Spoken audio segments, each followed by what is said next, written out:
दोस्तों नमस्कार। एक बड़ी प्रोडक्शन कंपनी जिसका प्रोडक्ट था granite polishing cutting and polishing machines बनाती थी और काफी बड़ी मात्रा के अंदर वो मशीन्स करती थी, एक्सपोर्ट करती थी। एक मशीन को जो 1.5 करोड़ की लागत की थी, इस मशीन को उस कंपनी ने एक्सपोर्ट किया। एक्सपोर्ट करने के बाद में जहां भेजा वहां वो पूरी असेंबल हो गई। फाउंडेशन करने के बाद में मशीन को चालू किया, घंटा भर चालू हुई। चालू करने के बाद में घंटा भर मशीन चली, उसके बाद में ब्रेकडाउन हो गई, आगे चल नहीं पाई।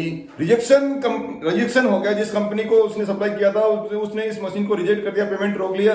जिस कंपनी ने बनाया उसने मैनेजमेंट ने इसका एनालिसिस करने के लिए कि रिजेक्शन का क्या कारण रहा, उसके लिए प्रोडक्शन डिपार्टमेंट और इंस्पेक्शन डिपार्टमेंट की अलग अलग टीमें बना के उनको अलग अलग चैम्बर के अंदर बिठाया गया और 2 घंटे का समय दिया। 2 घंटे के अंदर रिपोर्ट ये मैनेजिंग डायरेक्टर साहब ने कहा 2 घंटे के अंदर रिपोर्ट दीजिए कि गलती कहाँ हुई, किस कारण से गलती हुई। आज तक मशीन रिजेक्शन नहीं हुआ, कंपनी का बहुत बदनाम हो रहा है।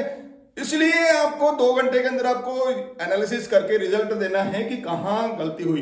प्रोडक्शन और दोनों टीमों को इंडिविजुअली अपने अपने डिस्कशन के लिए या इस निष्कर्ष निकालने के लिए छोड़ दिया। मैनेजिंग डायरेक्टर साहब वॉच आउट करने लगे। वॉच आउट जब उन्होंने दूर से वॉच कर रहे थे तो उस प्रोडक्शन डिपार्टमेंट वाले कमरे में से बहुत जोर जोर से चिल्लाने की आवाज आ रही थी, जैसे लग रहा था लड़ रहे हैं, झगड़ रहे हैं और बहस कर रहे हैं और एक दूसरे के ऊपर दोषारोपण कर रहे हैं। दूसरा जो इंस्पेक्शन डिपार्टमेंट का जो वहां जो चल रहा था, बिल्कुल शांति से वो टेबल अपने अपने चेयर्स के ऊपर बैठे थे, वो कुछ रिटर्न में लिख के नोट डाउन करके और एनालिसिस कर रहे थे। बिल्कुल शांति से बात कर रहे थे, आपस में विचार विमर्श कर रहे थे। और ये दोनों परिस्थितियां हुई। जब 2 घंटे पूरे हो गए तो 2 घंटे पूरे हो गए, रिजल्ट जब पूछा गया तो प्रोडक्शन डिपार्टमेंट वाली टीम ने कहा किसी निष्कर्ष पर नहीं पहुंच पाए कि क्या रीजन रहा रिजेक्शन का, कहां गलती हुई, किस कारण से गलती हुई। प्रोडक्शन डिपार्टमेंट अपनी बात, अपना जो निष्कर्ष है वो उनका निष्कर्ष 0 रहा, रिजल्ट 0 रहा। इंस्पेक्शन डिपार्टमेंट ने अपना डॉक्यूमेंट प्रूव किया, रिटर्न के अंदर प्रूव किया कि क्या किस कारण से रिजेक्शन हुआ।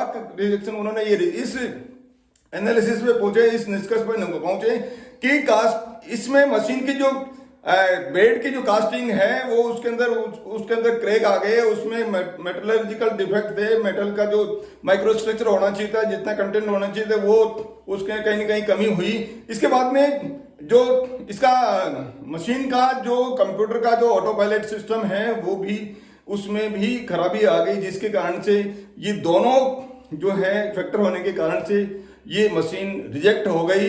इसमें इंस्पेक्शन डिपार्टमेंट ने स्वीकार किया कि ये गलती प्रोडक्शन डिपार्टमेंट की है, लेकिन ये गलती इंस्पेक्शन डिपार्टमेंट की, हमारी खुद की भी गलती है, इंस्पेक्शन डिपार्टमेंट की गलती है कि प्रोडक्शन होने के बाद में जो इंस्पेक्शन हुआ, इंस्पेक्शन में कहीं कहीं कमी रही, जिसके कारण से उस कंपनी के अंदर, कैंपस के अंदर ही इस कमी को फाइंड आउट नहीं कर पाए और उसको ओके करके उसको सप्लाई कर दिया।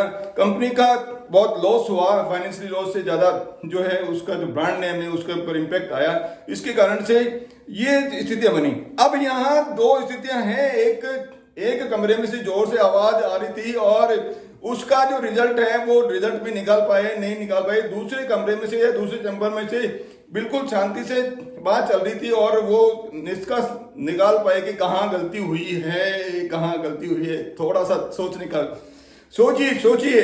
Discussion are always better than argument because an argument is to find out who is right or wrong and discussion is to find out what is right or wrong. Discussion विचार विमर्श argument का मतलब है कि बहस, argument से ज्यादा अच्छा है विचार विमर्श करना, क्योंकि जब आप बहस करते हैं तो आप क्या करते हैं, ये मालूम करते हैं कि कौन गलत या सही है।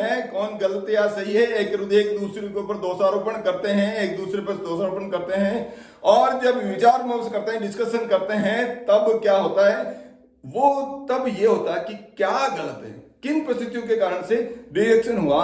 इसलिए हमको क्या करना है, आपको क्या करना है, डिस्कशन करना है, आर्गुमेंट से बचना है, दोषारोपण से बचना है, बहस से बचना है। किसी भी मुद्दे के ऊपर बहस से बचिए, डिस्कशन कीजिए, विचार विमर्श कीजिए, एक दूसरे के ऊपर दोषारोपण मत कीजिए। यदि एक दूसरे पर दोषारोपण करेंगे, बहस करेंगे, तो क्या नुकसान होगा? बहस करने से क्या होगा? आज सामने वाला जो है आपको गलत साबित करने के लिए, आपके जो बिलीफ बने हुए हैं, आपकी जो सपने हैं, उनको गलत साबित करेगा। और गलत साबित करेगा तो जब आपको गलत साबित करेगा तो आपको भी थोड़ा सा गुस्सा आएगा। आप जब वो 4 बार बोलेंगे तो आप भी उसको 1-2 बार कुछ बात बोलेंगे, उसको वापस और ज्यादा गुस्सा आएगा। इस तरह से बात बिगड़ती जाएगी, झगड़े में पहुंच जाएगी। झगड़े के मध्य में आपकी बोलचाल बंद हो जाएगी। बोलचाल बंद होने के बाद भी आपका जो माइंड का जो पीस है वो शांति चली जाएगी। इसलिए बहस जहां हो रही है वहां से यदि आपको लगता है कि वहां रहना उचित नहीं है तो तुरंत वहां से क्विट कर दीजिए, वहां से हट जाइए। यही जो है बहस से बचने का जो है सच्चा वो सही रास्ता है। तो माइंड पीस को बचाने के लिए, शांति रखने के लिए आपको बहस से बचना है। दूसरा जो पॉइंट है जिसके कारण से बहस से नुकसान हो जाए, आपका जो रेस्पेक्ट है। जब आप बहस करते, सामने वाला जो बहस करता है आपसे, तो आपसे उसका जो बात करने का जो टोन है, लहजा है, वो कुछ अलग तरह का होता है। उसका बहुत तेज होता है और वो तीव्र गति से आपके ऊपर आक्रामक तरीके से आपके ऊपर एक तरह से आक्रमण करता है। और उसके कारण से रेस्पेक्ट, आप आपके मन में सामने वाले के प्रति जो है आपका जो सम्मान है वो कम हो जाता है। जब आप सम्मान कर देना बंद कर देंगे, सामने वाला भी सम्मान देना बंद कर देंगे, तो दोनों का जो रेस्पेक्ट है, आपसी जो मतभेद होने के कारण से आपका जो सम्मान है, सामने वाले का सम्मान है, उसमें कहीं न कहीं कमी होती है। अब जब आपके आत्मसम्मान कमी होगी और जब लड़ाई झगड़े हो जाएंगे तो आपका क्या रिलेशन बच पाएगा? रिश्ते आपके हमारे के लिए खत्म हो जाएंगे। और जब रिश्ते खत्म हो जाएंगे तो कुछ नहीं बचा। तो इसलिए आपको रिश्ते बचाने के लिए आपको बहस से बचना चाहिए। क्यों बचना चाहिए? अपने माइंड की शांति के लिए, अपनी शांति के लिए, आपका सम्मान के लिए और आपका जो रिश्ता है, रिलेशन है, उसको बचाए रखने के लिए एक बार फिर कह रहा हूं, discussion is always better than argument. विचार विमर्श बहस से ज्यादा अच्छा होता है। क्यों होता है? क्योंकि an argument is find out who is right और wrong, and the discussion is find out what is right और रॉन्ग। डिस्कशन से, विचार विमर्श से क्या परिस्थितियां गलत है, क्या सही है, वो मालूम करते हैं। और जब बहस होती है तो कौन गलत है, दोषारोपण करते हैं। हम एक दूसरे के ऊपर दोषारोपण नहीं करके आर्गुमेंट से बचें, डिस्कशन करके किसी समस्या है आती है तो उसमें डिस्कशन करके उसके जो किस कारण से हुआ है वो एनालिसिस करने के बाद में हम सही निर्णय के ऊपर पहुंच पाए। आप सभी इस आदत को अपने जहन के अंदर उतार पाएंगे। डिस्कशन कीजिए, आर्गुमेंट नहीं करना है। आप मेरे साथ बने रहते हैं, उसके लिए बहुत बहुत धन्यवाद। वीडियोस को क्या बोलना चाह रहा हूं, लाइक कीजिए, शेयर कीजिए एंड चैनल को सब्सक्राइब कीजिए। बहुत बहुत धन्यवाद।